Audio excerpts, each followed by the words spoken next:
Aisha Gardner. I'm a rep of the Wilson team, and the piece I'm doing for you is called Daddy Dearest. Tell us. Get it. Leave it on the stage.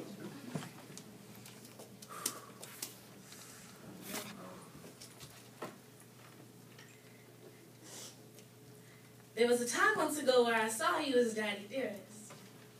Your image in my eyes gleamed among all others. You were this lake in the desert. I knew of none like you. Promised you and myself that I would marry no one unlike you, but my eyes were opened young. And when I was old enough to understand the word balloon, it came to me that those were not sounds of passion from that room. They were that of pain. I never knew a mother could cry until that day, but there was nothing I could say because my voice was not to be heard in that source of shelter. I could never call that place a home.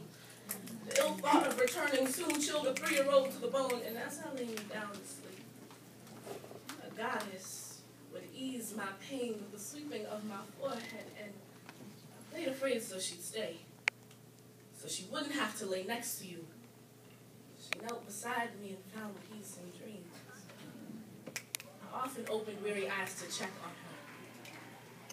When I had opened my eyes for the last time that night, your hands were on her, wrapped around her ankles like shackles that kept her great-grandmother, arms that held me over the floorboards, her fingernails ate carpets, pulling, scratching, screaming, reaching, pleading, but the backside of your left hand, with knuckles identical to mine, stopped time, reached back to a shoulder upon which I once cried and came down angrily to meet her cheek. I closed my eyes tight so I wouldn't have to see blood that runs through these veins shed in vain. I covered my ears so I wouldn't have to hear your thunder as her eyelashes brought rain.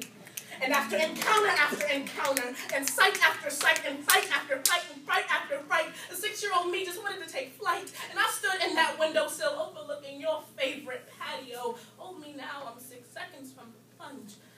I was 6 years old, considering suicide. And as glasses shattered, I developed a new hate for you. You altered my ability to trust. I always felt like a prisoner just wanting to escape, but I had to wait for those bars to rush. You were the warden to our happiness. The burden that broke backs, and I always wondered why this was so, but I can never ask. There was a phone call from a woman claiming she was your wife that paid our bail. A backseat DNA test got the whole family off probation, so guess what? No more shackles, no more cuffs, no more burdens, no more trust. There was a time once ago where I saw you as Daddy Dearest, but you are now nothing but an X chromosome and a constant reminder that hands for holding should never hurt.